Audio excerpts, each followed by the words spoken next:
ये है मैग्नीशियम, ठीक है। अब इसको हम जलाएंगे, दिख रहा है ये, दिख रहा है ना, इसी पे फोकस रखो ज़्यादा।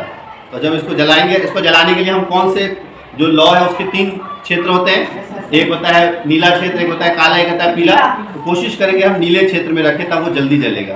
क्यों जल्दी जलेगा नीले क्षेत्र में? वहाँ ज़्यादा गर्म, क्योंकि सबसे ज़्यादा गर्म होता है। देखो ये गर्म करने के बाद इसकी ज्वाला इस तरह की रहती है, ठीक है।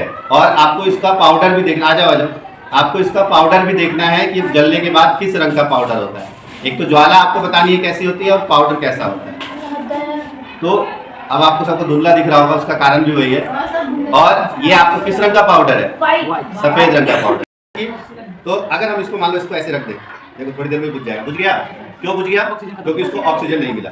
और अगर हम इसको ऐसे जलाते रहे तो देखो ये जलता रहेगा, ठीक है। और जैसे ही हम इसको इससे ढक लेते हैं तो ऑक्सीजन की आपूर्ति नहीं होती और ये ऑक्सीजन की जरूरत है। फिर मैं दोबारा कर देता हूं। अच्छा एक बात बताओ, हमने नीचे रखा था तो ये बंद हो गया था, क्या हम इसको यहाँ रखेंगे तो बंद होगा? कितने लोग कह रहे बंद होगा? ऊपर रखे तो देखते हैं, अभी बंद हो गया। क्यों बताओ क्यों?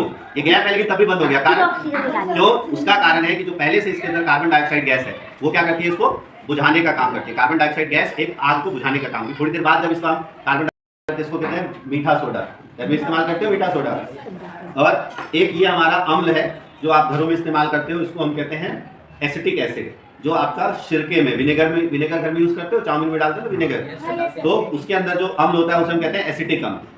तो जब भी एसिटिक अम्ल की अभिक्रिया हम कराते हैं बेकिंग सोडा के साथ, तो पहले थोड़ा सा बेकिंग पाउडर या बेकिंग सोडा का नाम क्या, केमिकल नेम क्या होता है बेकिंग पाउडर का?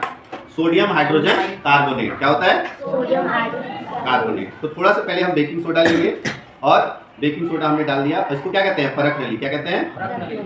हमने लिया है, इस परख नली में हमने लिया है बेकिंग सोडा यानी सोडियम हाइड्रोजन कार्बोनेट, और इसकी अभिक्रिया कराएंगे हम। ये हमारा अम्ल है, एसिटिक अम्ल या विनेगर, ठीक है। जब इसको इसके साथ अभिक्रिया कराएंगे तो एक गैस निकलेगी। देखना कौन सी गैस निकलती है।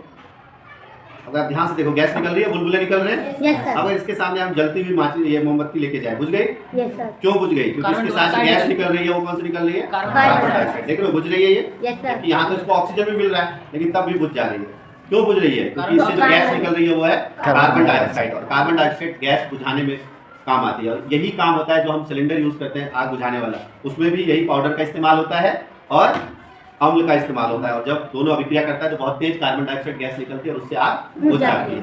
बहुत देर तक इससे कार्बन डाइऑक्साइड गैस निकलेगी। देखते हैं आप क्या बुझती है। अब देखो अब नहीं बुझ रही है। क्यों? क्योंकि कार्बन डाइऑक्साइड गैस जो अब निकलना बंद हो गया। पहले यहीं पे बुझ रही थी, अब नहीं बुझी। तो कार्बन डाइऑक्साइड गैस निकल रही थी तो ये बुझ रहा था, अब ये नहीं बुझ रहा है। तो इससे हमको पता चलता है कि कार्बन डाइऑक्साइड गैस जो है वो आग को बुझाने का काम करती है। क्लियर हो गया? yes, sir.